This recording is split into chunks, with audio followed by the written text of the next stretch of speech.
Hello everyone, good morning to all of you. Welcome to my channel logic Pathshala. आज की इस video में हम करेंगे 24 मई 2020 के इम्पॉर्टेंट करंट अफेयर्स के क्वेश्चन। सारे ही क्वेश्चन देखिए आपके एग्जाम की दृष्टि से बहुत ज़्यादा इंपॉर्टेंट है, तो वीडियो स्किप नहीं करना है, शुरू से अंत तक पूरी वीडियो देखनी है। एंड लास्ट में आपके लिए क्वेश्चन होता है, उसका आंसर आपको कमेंट बॉक्स में देना होता है। आपको इस वीडियो की जो पीडीएफ फाइल का लिंक है वो डिस्क्रिप्शन बॉक्स में मिल जाएगा, चेक कर सकते हैं आप डिस्क्रिप्शन बॉक्स को। एंड अगर आपने बाकी वीडियोस नहीं देखी हो चैनल की, सो आप प्लेलिस्ट जरूर चेक करें चैनल का, बाकी डिस्क्रिप्शन बॉक्स में भी मैं लिंक दे दूंगी। चेक करें and watch the videos. Start करते हैं। देखिए आज की वीडियो क्या है, आज की वीडियो का क्वेश्चंस क्या है। फर्स्ट क्वेश्चन देखिए हमारे पास है, अंतर्राष्ट्रीय जैव विविधता दिवस कब मनाया गया। इस बार जो अंतर्राष्ट्रीय जैव विविधता दिवस मनाया गया, या फिर हर साल आप कह सकते हैं जो मनाया जाता है, ये मनाया जाता है 22 मई को। ऑप्शन ए बिल्कुल राइट आंसर है। संयुक्त राष्ट्र के द्वारा इसे मनाया जाता है। संयुक्त राष्ट्र इंग्लिश में जो बोला जाता है यूनाइटेड नेशन बोलते हैं। यूनाइटेड नेशन हर साल 22 मई को कुछ मानवीय गतिविधियों के कारण जैव विविधता में आने वाली महत्वपूर्ण कमी के विषय में जागरूकता बढ़ाने के लिए हर साल अंतर्राष्ट्रीय जैव विविधता दिवस जो है वो मनाया जाता है। इसकी जो शुरुआत हुई थी, अगर बात करें तो 1993 की एक महासभा हुई थी, जहां से जैव विविधता दिवस को मनाने की शुरुआत की गई थी। तो 1993 में संयुक्त महासभा में इस दिवस को मनाने की घोषणा की थी। बात करें अंतर्राष्ट्रीय जैव विविधता दिवस जो 2020, इसकी थीम क्या थी, यानी इसका विषय क्या था, तो इसका विषय भी इंपॉर्टेंट है। इसका विषय था our solution are in nature. आपको ध्यान रखना है, विषय के बारे में भी क्वेश्चन बन सकता है कि अंतर्राष्ट्रीय जैव विविधता दिवस 2020 का विषय क्या था। तो विषय का नाम था our solution are in nature. First question का आंसर क्या है, 22 मई अंतर्राष्ट्रीय जैव विविधता दिवस। जितने भी इंपॉर्टेंट जो मई है उसके करंट अफेयर्स महत्वपूर्ण दिवस जो होंगे, उसकी जो वीडियो होगी वो लास्ट वाले दिन प्रोवाइड हो जाएगी, वहां से आप चेक कर सकते हैं। सारे जो महत्वपूर्ण दिवस हैं जो मई में मनाए जाते हैं उनको एक साथ वहां पर डिस्कस कर लेंगे। सेकेंड क्वेश्चन देखिए क्या है, किस राज्य ने राजीव गांधी किसान न्याय योजना शुरू की है। तो ये शुरू करी है छत्तीसगढ़ के द्वारा। ऑप्शन ए बिल्कुल राइट आंसर है। छत्तीसगढ़ गवर्नमेंट ने इस योजना को, जिसका नाम है राजीव गांधी किसान न्याय योजना, इसकी शुरुआत की है। तो देखिए नाम में क्या आ गया, किसान, यानी विशेषकर किसानों के लिए ही ये योजना शुरू की गई होगी। इस योजना के अंतर्गत क्या होगा, जो छत्तीसगढ़ के 18,000 से अधिक किसान हैं उनके खातों में लगभग 1500 करोड़ रुपए स्थानांतरित किए जाएंगे। कोविड-19 महामारी के चलते जो ग्रामीण अर्थव्यवस्था है वो काफ़ी ज़्यादा खराब हो गई थी, तो उसको प्रोत्साहित करने का जो उद्देश्य है वो इस योजना का है। इस योजना का प्रावधान जो 2020-21 के बजट में किया गया था, यानी जो 2020-21 का जो बजट प्रस्तुत हुआ था उसमें इसका प्रावधान था। इस योजना से लगभग 1.87 मिलियन से अधिक किसानों को लाभ प्रदान करने की उम्मीद की गई थी। तो छत्तीसगढ़ के द्वारा इसको शुरू किया जा रहा है। छत्तीसगढ़ की बात हुई है तो देखिए छत्तीसगढ़ की कैपिटल है रायपुर, छत्तीसगढ़ के सीएम का नाम है भूपेश बघेल, और छत्तीसगढ़ के गवर्नर का नाम है अनुसुईया उइके।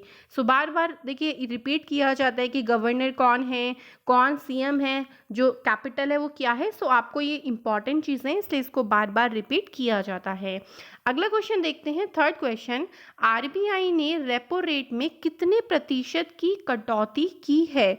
तो अभी आरबीआई के द्वारा जो रेपो रेट जारी किया जाता है उसमें 0.40% की कटौती की गई है। बहुत ही ज़्यादा इंपॉर्टेंट क्वेश्चन होगा ये एग्जाम की दृष्टि से। पहले कितना था, अगर बात करें तो 3.75% था, इसमें 0.40 के आप कमी कर दीजिए तो अब कितनी रह गई, 3.35% जो है वो रेपो रेट रह गई। तो आपको ये दोनों चीज़ें ध्यान रखनी है। पहले कितनी थी, 3.75% थी, 0.40% की उसमें कटौती कर दी और अब कितनी हो गई, 3.35% जो है वो रेपो रेट रह गई है। तो ये जारी की जाती है आरबीआई के द्वारा। आरबीआई फुल फॉर्म होती है रिजर्व बैंक ऑफ इंडिया। इसकी शुरुआत हुई थी 1935 में। आरबीआई का मुख्यालय जो है वो मुंबई में है। ये सब बातें भी आपको साथ ही साथ में ध्यान रखनी है। और आरबीआई के जो वर्तमान गवर्नर हैं उनका नाम है शक्तिकांत दास। आपको याद रहेगा क्वेश्चन, कितने परसेंट की कटौती की गई है? 0.40% की कटौती की गई है। अगले क्वेश्चन पे चलते हैं। फिर से आरबीआई का ये क्वेश्चन आ गया है कि भारतीय रिजर्व बैंक ने किस बैंक को 15,000 करोड़ रुपए की क्रेडिट लाइन दी है? तो ये दी है एक्सिम बैंक को। ऑप्शन डी बिल्कुल इसका राइट आंसर है। भारतीय रिजर्व बैंक ने अपनी विदेशी मुद्रा संसाधन आवश्यकताओं को पूरा करने के लिए export import bank of India, यानी इसका जो एक्सिम बैंक की फुल फॉर्म होती है, ये ध्यान रखना, export import bank of India को 15,000 करोड़ रुपए की लाइन ऑफ क्रेडिट का विस्तार करने का फैसला किया है। ये जो फैसला लिया है कोविड-19 महामारी के मद्देनजर रखते हुए रखा है, क्योंकि देखिए इस टाइम वैश्विक व्यापार में बहुत जो गिरावट है वो देखने को मिल ही रही है।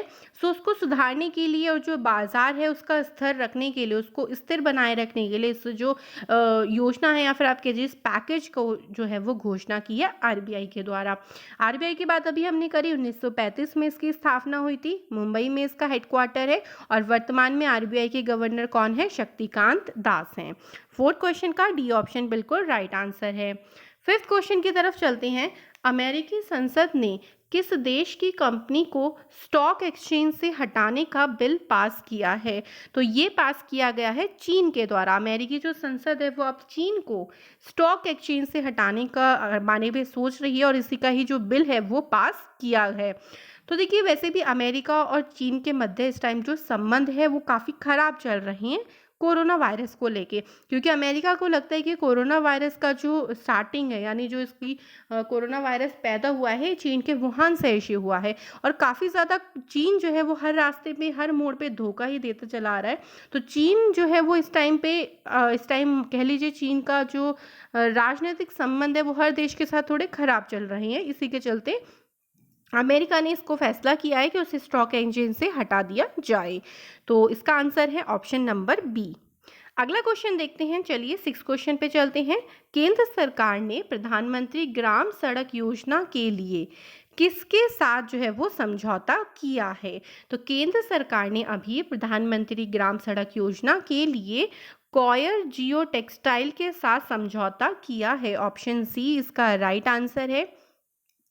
जो प्रधानमंत्री ग्राम सड़क योजना के तहत ग्रामीण सड़क विकास में कॉयर जियो टेक्सटाइल का उपयोग किया जाएगा। ये कार्य राष्ट्रीय ग्रामीण आधारभूत संरचना विकास एजेंसी द्वारा किया जाएगा। ये कॉयर से बनी जो होती है ना वो 3 से 5 साल तक चलती है। जो सड़क होती है ना जो कॉयर से बनी होती है वो 3 से लगभग 5 साल तक आसानी से चल जाती है। और जो बहुत अच्छी सड़कें आप इसे कह सकते हैं, इसकी जो मिट्टी होती है वो समृद्ध होती है, अच्छी होती है। और इसके जो जियो टेक्सटाइल का जो उपयोग होता है वो जीवाश्म फुटप्रिंट की रक्षा के लिए किया जाता है। तो कम लागत पर मिट्टी को मजबूत करने के लिए काफ़ी ज़्यादा मदद करता है। जियो टेक्सटाइल का उपयोग ढलानों को सुरक्षित करने के लिए भी किया जाता है। तो अभी हाल ही में जो प्रधानमंत्री ग्रामीण सड़क योजना है उसके केंद्र सरकार ने कोयर जियो टेक्सटाइल के साथ उसका जो है वो अभी हाल ही में समझौता किया है।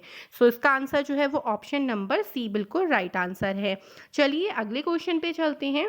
अमेरिका ने कोविड-19 से मरने वालों की याद में अमेरिकी ध्वज को कितने दिनों तक आधा फहराने का ऐलान किया है? अमेरिका में अगर बात करें काफ़ी संख्या में अमेरिका इस टाइम नंबर 1 पे चल रहा है, जहाँ पर कोविड संक्रमित जो मरीज है वो सबसे ज़्यादा है।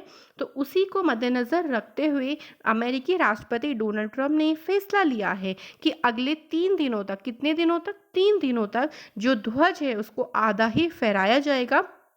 जो भी अमेरिका में कोविड से मर रहे हैं उनके याद में आप कह लीजिए उनको एक तरीके से श्रद्धांजलि देने के लिए, उनको सम्मान देने के लिए ये काम किया जाएगा। तो अमेरिकी सेना में उन लोगों के सम्मान में हर साल 25 मई को मनाए जाने वाले मेमोरियल डे पर आधा झंडे जो है वो फहराए जाते रहेंगे। सो इसका आंसर जो है वो ऑप्शन नंबर ए है। 3 दिन के लिए काम जो है वो किया जाएगा। अमेरिका की बात करें तो अमेरिका की राजधानी वॉशिंगटन डीसी है। अमेरिका की जो करेंसी है वो अमेरिकन डॉलर है और अमेरिका के प्रेसिडेंट का नाम है डोनाल्ड ट्रंप। सो ये इन्फॉर्मेशन भी इंपॉर्टेंट रहती है कि हर देश के आपको मोस्ट ऑफ जो इम्पॉर्टेंट जो देश हैं उनका तो याद होना ही चाहिए। अगले क्वेश्चन पे चलते हैं। 8th क्वेश्चन देखिए क्या है। एफडीसी ने किस राज्य में लॉकडाउन के बीच टिम्बरू पत्ते बेचने के लिए वनवासियों की सहायता की है? तो देखिए जो एफडीसी है उसने हाल ही में गुजरात में ये जो एक वनवासी निवास करते हैं वो टिम्बरू पत्ते बेचते हैं, तो उनकी जो है वो मदद की है। गुजरात में एक छोटा उदयपुर जिला है, वहाँ के वनवासियों को टिम्बरू पत्तों के साथ जो टिम्बरू पत्ते होते हैं ना उनको बेचने में काफ़ी ज़्यादा मुश्किल हो रही थी, क्योंकि कोविड-19 के चलते बहुत ज़्यादा हर एक व्यापारी चाहे वो बड़ा हो छोटा हो उसे बहुत ज़्यादा प्रॉब्लम हो रही है। तो उनकी मदद के लिए गुजरात सरकार ने क्या किया, फैसला लिया है उनकी मदद करने के लिए। तो इसका आंसर जो है वो ऑप्शन नंबर सी है, गुजरात। अगला क्वेश्चन चलते हैं, 9th क्वेश्चन देखिए क्या है।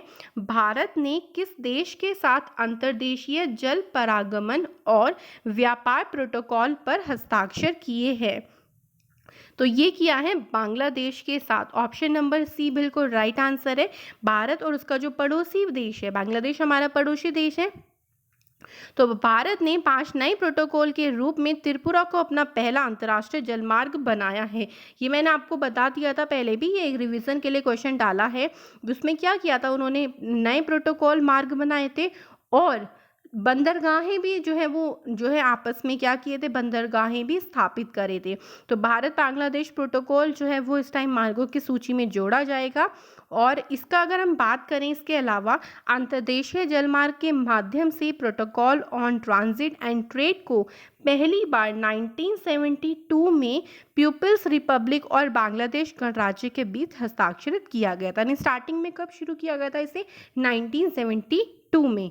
अगर बात करें वर्तमान में इंडो बांग्ला प्रोटोकॉल मार्ग कितने हैं, तो 10 हैं। ये भी पूछा जा सकता है कि कितने इंडो बांग्ला प्रोटोकॉल मार्ग हैं, तो वो टोटल जो है वो वर्तमान में 10 है। नेक्स्ट क्वेश्चन देखिए क्या है। इंटेलेक्ट डिजाइन अरेना लिमिटेड ने किस नाम से क्लाउड रेडी प्लेटफॉर्म को लॉन्च किया है? तो इसका आंसर है option number B, iTutmeric fin cloud इसका नाम है। इंटेलेक्ट डिजाइन अरेना लिमिटेड ने इस नाम से एक क्लाउड रेडी प्लेटफॉर्म जो है वो लॉन्च किया है। इस प्लेटफॉर्म को IBM, क्या नाम बोला मैंने, IBM पब्लिक क्लाउड के माध्यम से लॉन्च किया जाएगा। दुनिया भर के अधिकांश बैंक लीगेसी प्लेटफॉर्म पर आश्रित जो उन्हें व्यावहारिक अर्थव्यवस्था में भाग लेने से रोकता है, उनके लिए किया जा रहा है। इन बैंकों के लिए जो प्लेटफॉर्म है बहुत ही फायदेमंद होगा, क्योंकि यह बैंकों को प्रगतिशील आधुनिकीकरण का एक बहुत ही अनूठा तरीका जो है वो प्रदान करेगा। तो ध्यान रखना है, नाम क्या है इसका, iTutmeric फिन क्लाउड। तो आज के 10 क्वेश्चन तो देखिए समाप्त होते हैं। आज का प्रश्न देखते हैं जिसका आंसर कभी को कमेंट बॉक्स में देना है।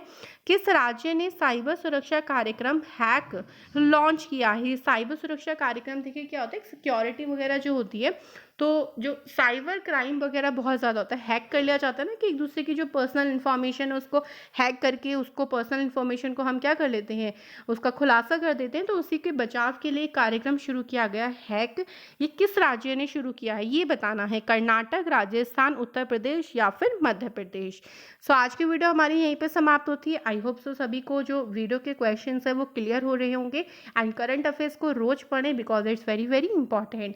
And if you like my video then please hit the like button. And जो लोग हमारे साथ नए जुड़े हैं वो चैनल को सब्सक्राइब करके ज़रूर जाए। अगली वीडियो में मिलते हैं इंपॉर्टेंट करंट अफेयर्स के साथ। Thank you.